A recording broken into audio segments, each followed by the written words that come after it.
मेरा नाम नीलम है और मेरी अभी उम्र 23 साल है। मैं हैदराबाद सिटी में रहती हूँ। आज मैं आपको अपने साथ हुई एक सच्ची कहानी बताने जा रही हूँ। मेरी हाइट 6 फीट 1 इंच है। मैं दिखने में बहुत ही सुंदर थी। मेरे घर में हम 6 लोग रहते थे। मेरे घर में मेरे मौसा जी और मौसी हमारे साथ ही रहते थे। मौसा जी की उम्र उस वक्त 32 की होगी और मैं 20 साल की थी।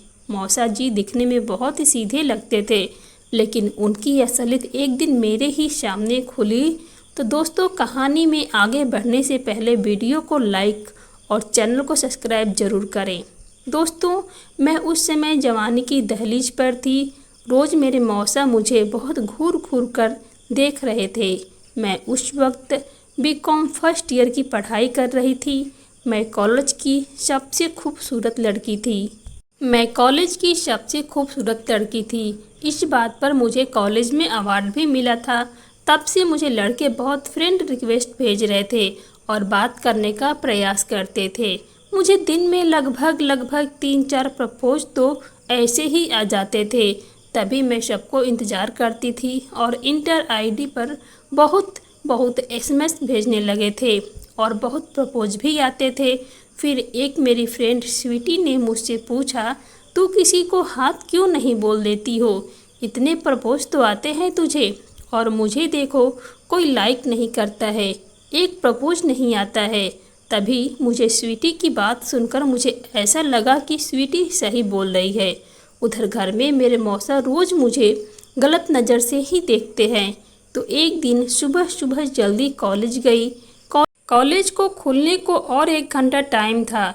मैं जल्दी पहुंच गई थी तो मैं कैंटीन में बैठकर ऐसे ही रील देख रही थी। वहां पर एक हैंडसम लड़का आया। उसने 2 प्लेट नाश्ता ऑर्डर किया। देखने में काफ़ी खूबसूरत था। उसकी पर्सनैलिटी बहुत ज़्यादा अच्छी थी। कोई भी लड़की उसको एक बार देखने के बाद उससे प्यार करने वाली थी। मैं थोड़ा सोच में पड़ गई। वह अकेला है, उसने 2 प्लेट नाश्ता ऑर्डर किया है। मुझे लगा कोई आ रहा होगा, पर ऐसा बिल्कुल भी नहीं था। दोस्तों, कहानी इंटरेस्टिंग लग रही हो तो दोस्तों को शेयर ज़रूर करें। जैसे ही उसका ऑर्डर आया, वह मुझे देखकर हंस दिया और मुझे नाश्ता करने बुलाया। मैंने भी सोचा यही सही टाइम है उसके साथ बात करने का, तो मैं उसके टेबल पर चली गई। उसने मेरा नाम पूछा, उसके बाद कौन से क्लास में है पूछा। मैंने सब बताया। फिर मैं भी पूछा, तुम्हारा नाम क्या है? तो उसने बताया उसका नाम रोहन था। फिर उसने मुझे नाश्ता करने को बोला। हम दोनों बातें करते हुए नाश्ता किए। तभी उसने बोला, तुमसे बातें करके बहुत अच्छा लगा, क्या तुम अपना नंबर दे सकती हो? मैंने कहा, हाँ बिल्कुल। मैं भी उसको कहा, तुम बहुत खूबसूरत हो। वह यह बात सुनकर हंस दिया। डायरेक्ट उसने बोला, मैं तुमसे प्यार करने लगा हूँ। मैंने भी कहा, आई लव यू रोहन। उसने मुझे गले लगा लिया। फिर हम दोनों बाहर घूमने गए। उसने मुझे उसके बारे में सब बताया। मैंने अपने बारे में सब कुछ उसको बताया। फिर एक दिन उसको मैंने अपने घर पर बुलाया। वह राजी हो गया। अगले दिन रोहन घर आया। मैंने मम्मी को बताया, यह रोहन है, मेरे क्लास का लड़का, मेरा बेस्ट फ्रेंड।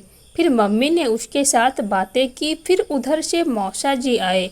रोहन को देखकर चौंक गए और पूछा, कौन लड़का है? मैंने बताया, मेरा फ्रेंड है।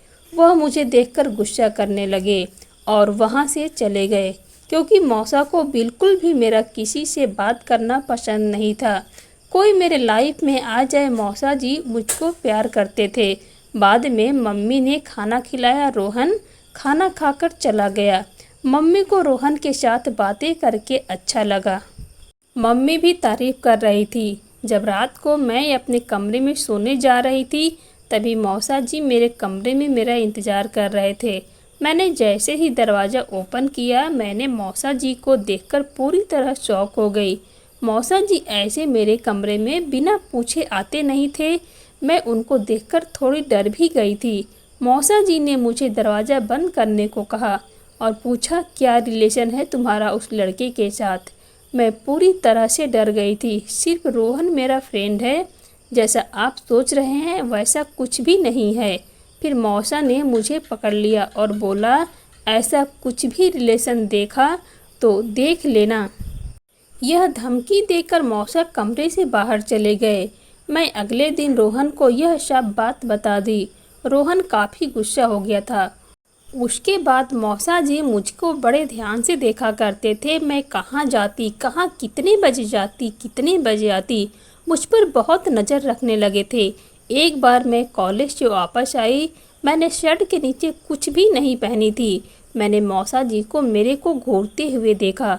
पता नहीं मुझे क्या हुआ, उनको देखकर अचानक से घबराहट हो गई और उन्हीं के सामने उचक उचक के चलकर अपने कमरे में आ गई।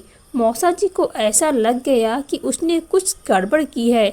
जैसे मैं अपने कमरे में आई, उसके 5 से 10 मिनट के बाद मौसा जी मेरे कमरे में आए और फिर से पूछने लगे कि मौसा जी आज बहुत गुस्से में थे। मैंने उनसे पूछा कि मौसा जी क्या हुआ। मैं समझ गई कि मौसा जी मेरे दीवाने हो चुके थे, इसीलिए मुझ पर थोड़ी थोड़ी बात पर शक कर रहे थे। फिर मेरा मौसा जी के सामने इस तरह का सिलसिला शुरू हो गया।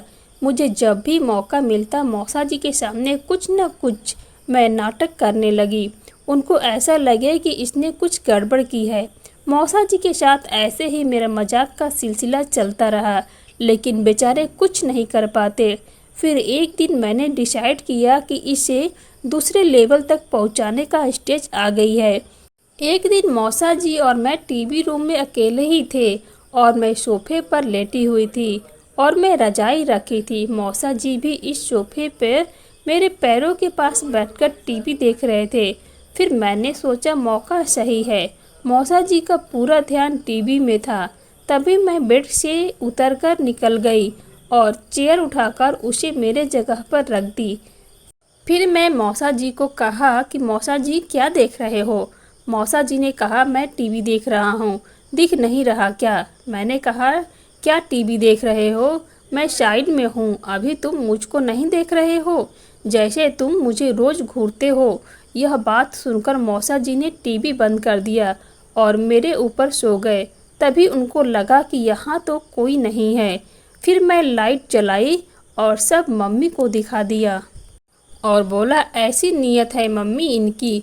उस दिन मौसा जी कोई बात नहीं सुनी और मौसा को घर से निकाल दिया। दोस्तों, यह थी मेरी आज की हमारी सच्ची कहानी। आपके साथ भी कुछ ऐसा ही हो रहा हो और आप भी कुछ ऐसा ही सुझाव लगाकर ऐसे ही अपनी प्रॉब्लम दूर कर सकते हो। दोस्तों, कहानी से कुछ सीख मिली है तो प्लीज़ हमारे वीडियो को लाइक और चैनल को सब्सक्राइब ज़रूर करें। धन्यवाद।